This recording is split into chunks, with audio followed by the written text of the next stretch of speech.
Hi guys, I'm Caitlin and this is Book Chats, and today is my September and October successes, struggles, and soon-to-bes.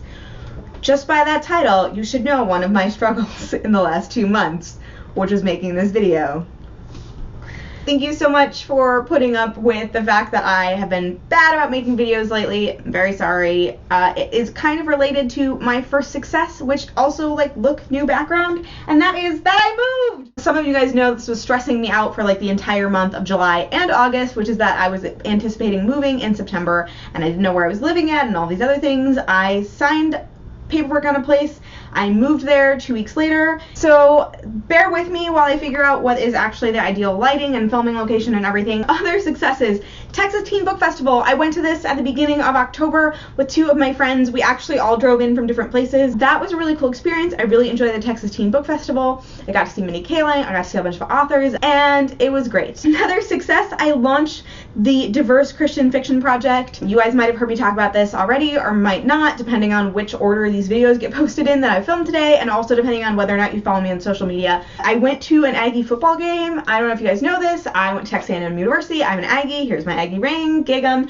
Anyway, I really wanted to take some of my coworkers to an Aggie football game because it was an early season game against a team that everyone knew we would beat. I was able to get some really good tickets for a really good price, and I was able to bring my former roommates and my coworker friend, my closest friend who's a coworker, and it was so great. It was such a fun experience. I got to see a couple of my friends who are still in that area. I got to see the friend that helped me get the tickets, and I got to take these people to a college football game. I got to go to Midnight Yell, which is a very Aggie thing, which is super great experience. It was just such a great experience to be able to share my love of Aggies and Aggie football and just all things Texas A&M with this group of coworkers and friends, and I had a great time. Way back in September, I went to the Sarah J. Maas signing for Empire of Storms, got it signed and also stamped because I thought the stamp was pretty rad. Guys, I have not read this yet. I have had it for more than a month. I have not read it yet. Please no spoilers. Every single Sarah Maas book that I own is now signed, which is really special. And it's not like she just keeps going to the same cities. It's that I move and then she happens to go to a city near where I moved, or I happen to be in a town that she is appearing in the single month that I'm there. It's really lucky. I drove all the way to Austin for this, by the way, which is an hour and a half away. So it's not like it was close, but it was closer than another state or Houston. So anyway, I haven't read it yet. No spoilers. I know people have many thoughts, and I will probably share my thoughts with you guys honestly when I read it, because here's the thing, I've been following Sarah forever. I have so many thoughts and feelings about her work, but I really acknowledge that this series is kind of problematic, and I am thinking about making, when I finally read this, a video called The Things You Love Are Problematic. And maybe I'll make it into a series, because some of the other things I love are problematic too, but the star and the starting video will definitely be about this series and about Sarah Maas and her books. I've been making some progress at work, things I will talk about in struggles, and I just wanted to make a note that work is getting better before I talk about how stressful it was. The very last success, which I forgot to write down, I wrote it down in my soon-to-bes, so I guess I'll talk about it there in more full, but I purchased a ticket to VidCon 2017, and I'm very excited about that. So, struggles. Man. The first and really obvious struggle should be that I have a really hard time juggling everything and really succeeding at nothing in these last 2 months. I feel like I'm doing everything at 75% and not 100%. Part of it is just needing to be more efficient with my time. Part of it is needing to schedule better. Part of it is needing to be more honest with myself about stuff, and part of it's needing to prioritize and get stuff done. But some of it's just drawing boundaries and deciding what I really want to spend time on and just being very intentional. And it's going to be really hard, and I'm still struggling with that. I ordered 2 books about it because there's nothing in my head that a good book can't fix. I had a really busy. This is part of why I felt like I was doing everything at 75% and nothing at 100, because I moved into this place. I couldn't actually fully move in because the power wasn't on yet, and then the next 4 weeks I was either out of town or I was in town but people were visiting me. And so it was just really hard. This weekend is the second weekend since I moved into this place that I've actually been in town. And it's the first weekend that I don't have any obligations that are things that I have to do. And so that is part of why I'm filming this now, but it's also something that was really hard. And so one of the things that I did was I went on a church retreat. It was a church women's retreat. And I was so excited going into this retreat. I thought it would be a really good opportunity to like get to know the women in my church better, to get to know the women's ministry of my denomination better. So I'm like at the retreat center, and I just felt so isolated and so alone. And it was really hard, but I was just really struggling. And I mean, one of the related things is then, like, related to that, 2 weeks ago, I was at a wedding in Washington, D.C. So I lived in Washington, D.C. for 2 years, almost exactly 2 years, a little bit more. And I have lived in San Antonio for 1 year now. And so I've lived in San Antonio for half of the time that I did live in D.C. And I was at this wedding, and I was seeing all these wonderful, amazing people that I knew in D.C. at this wedding and kind of around that. And it was just being showered with love and encouragement from my friends. But it also made it really hard to come back to San Antonio because I don't have that here. And yeah, I was there for 2 years and I'm here for 1, but I had that by year 1 in DC. Yeah, I was in school there and I'm not in school here, but most of the friends that I saw were not my school friends. They were my church friends, or they were my other friends. And so it was really hard, and part of it's my own fault. I keep leaving on weekends and I keep not like reaching out, and my family came to visit me in San Antonio in the beginning of October, which was really cool. I would consider that a success. But it was also really stressful because my family, and my dad is really like perceptive and good at seeing things, and he was like, Caitlin, I'm a little worried that you have too much invested in work and not enough invested in not work.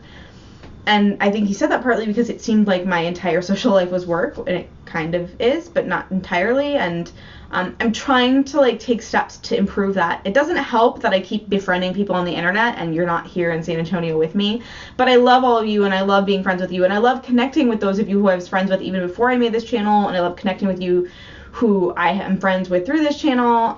So like, don't feel bad. But I'm also being more intentional about blocking time to do things in San Antonio and not to just sit in my house and read, especially now that I live alone. I think that was part of what my dad was worried about, is like, I am a person who needs people, and like living alone is not necessarily the ideal situation for me, although there's some perks to it, definitely. So part of that might be that I might not read as much in the next couple months as I have the rest of this year, because I need to be more intentional about not just reading and about going out there and doing things. I'm part of a book club, that helps. I'm part of a small group with a church that I don't actually go to. That helps. I went to a brunch this morning with some amazing ladies, but I just need to really get out there and really make friends in San Antonio. Work was really bad in September. There was just some stuff going on that made it stressful for me in my position. I felt like I was being pulled a lot of different directions. It was really stressful. I didn't realize until I was passive aggressively making comments that I was really like stressed about it particularly, and that there were unresolved issues that I hadn't worked on. And some of those I still need to resolve. There's some people I still need to talk to, but it has gotten better since September. October has been a little bit better, and largely because I actually brought in like an independent consultant to help me. And at first I felt very threatened by that, because I was like, oh, like I'm so bad that you have to get someone to replace me as like a consultant. And it was really like a blow to my like psyche. I would say a blow to my ego, but I already felt like it was bad at work, so then like it just made me feel worse. But like that person in particular has been really helpful and encouraging. They have been really good about commenting on stuff that I do that is good, and I'm like so grateful to them. And this person is really good about acknowledging like, this is a struggle everyone has, or like, this is something you're just gonna have to figure out how to deal with, or like, hey, you're actually better at this than you thought you were. And that's just really nice.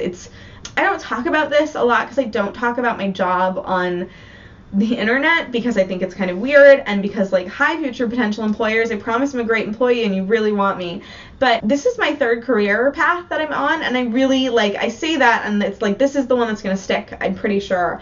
And there's a lot of things I really like about it. But the thing about it being my third career path is like, none of my schooling, and I have a master's degree, so I'm like a highly educated individual, none of my schooling is directly like for this job. Like, it's all like, this class applies, this thing is related, but it's not like I have a degree in statistics or I have a degree in data analytics. And it very much, for me as a person who's like obsessed with schooling and learning and things, like made me feel ill-equipped for the job. And I've learned a ton on the job, and I'm a relatively fast learner, which like everyone was like, that's the biggest asset, and I guess it really is, but it just makes me really doubt myself a lot. And I'm in a workplace, and you don't have the built-in feedback in a workplace that you do in a school. Like in school, you turn in homework, you get it back, you have tests, you get them back, you can go talk to your professors and they're basically obligated to tell you how you're doing. And in a workplace, that's not really what it's like. And in my workplace in particular, I've been there more than a year now, but we don't have annual reviews. So I was starting to just really feel like I was not succeeding at all. And it was really, really struggling in September. And so just to have one person who's like, no, like you have room to improve. There's things you can fix. But like you're doing fine and it's okay, like, and don't expect to be, you know, at the end of your career when you're at the beginning of it. And that's just really, really helpful. So it's like a struggle, but also kind of a mini success. I was hardcore imposter syndroming basically the entire month of September, and it was really hard. But those were a lot of the struggles that were really going, especially in September, but even in October. So I'm going to try to run through my soon-to-bes as fast as possible. The first one on my list is Y'all Fest, the holidays. Oh my goodness, guys. My whole family is coming to San Antonio for Thanksgiving. And then also, I don't know what I'm doing for Christmas yet, because like, I'm not doing it in San Antonio, obviously, because Thanksgiving is in San Antonio. I'm not doing it in Dallas, so I may be going to Minnesota, or I may be going to spend Christmas with my friend and their family in Houston. I don't know. I gotta figure this out, but it's almost November, so it's almost holidays, guys. Reading. I obviously need to read Empire of Storms, which I haven't yet, and I need to read Lonesome Dove. I want to read more diverse books, and I want to read more of the books that I own. One of the things I'm hoping to do coming up is learn a new editing tool. iMovie and I have been having some fights lately. My little sister's coming to live with me for the month of November, so you've met her before. She will hopefully agree to appear in some of my videos. We'll see. She really wants to talk about a book we disagreed on, which is hard because she just says super intelligent things, and then I'm just like, oh yeah, you're totally right about that. So basically that's my creation. Like she'll be like, super intelligent thing about this book that we both read that I didn't like and you did. And I'll be like, oh yeah, you're totally right. That's my recreation of our future conversation. But yeah, if you have suggestions for videos you'd like to see us do together, let me know if you would like to see those. VidCon, I mentioned I bought a ticket to VidCon. I'm going to VidCon 2017. I'm super excited about it. I am not going to BEA in 2017. I decided that after this BEA that it really wasn't the right venue for me, really wasn't good for my goals and who I wanted to be as a channel. And I thought that I could only go to VidCon or BEA, and VidCon would really be a better choice for me. So I bought my ticket. I'm so excited to go to VidCon this year, you guys. It's not until like the middle of the summer, but I'm really excited about it. And so if you are also going to VidCon, talk to me and we can be excited together. The thing I definitely want to talk about, and that's definitely going to stay in this edit of this very long video, is the first annual Young Adult Booktube Awards, which were designed and put together and like the brainchild of Elizabeth from the Owlery. She is awesome and super organized, guys. Anyway, it's for young adult books that were released this year in 2016, and there's different categories and you can vote in the categories, and if you vote you can enter to be in giveaways for a bunch of the books, so you should definitely vote. But I was asked to be a judge for the debut category, which I'm so excited about, guys. Basically there's voting from like the 15th of October all the way through December 31st. You vote for one book in every category, and then we're going to look at all of the votes, and the top 3 vote getters for every category are read by a group of judges, and then those judges will discuss and decide on a winner in a live show in January and the beginning of February. There's a bunch of information about that I'm going to put in the doobly-doo, but basically what I really want to tell you guys is that please vote for books for these awards, and especially if you've been reading debuts, if you've been participating in the debut author challenge, if you've been reading a bunch of debuts like I have this year, please vote for your favorite debut. I really want to read everyone's favorite debuts. I'm really excited about this opportunity. I'm very honored to be part of it. The other judges in the debut category are Trina from Between Chapters, Alyssa from Puck's Paperbacks, and Hannah from A Clockwork Reader, and Kales from Kales Corner is our like alternate judge in case something happens to one of us. And the whole awards are organized by Elizabeth from the Owlery, and we are all super excited to read, guys, the top 3 vote getters for this debut category, and I really want there to be like a diversity of nominees, and just please go vote.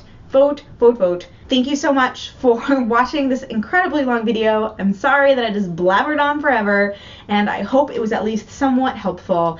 Let me know down below some successes, struggles, and soon-to-bes that you have had or will be having from September through October, and I will talk to you guys later. Bye. #friendship goals.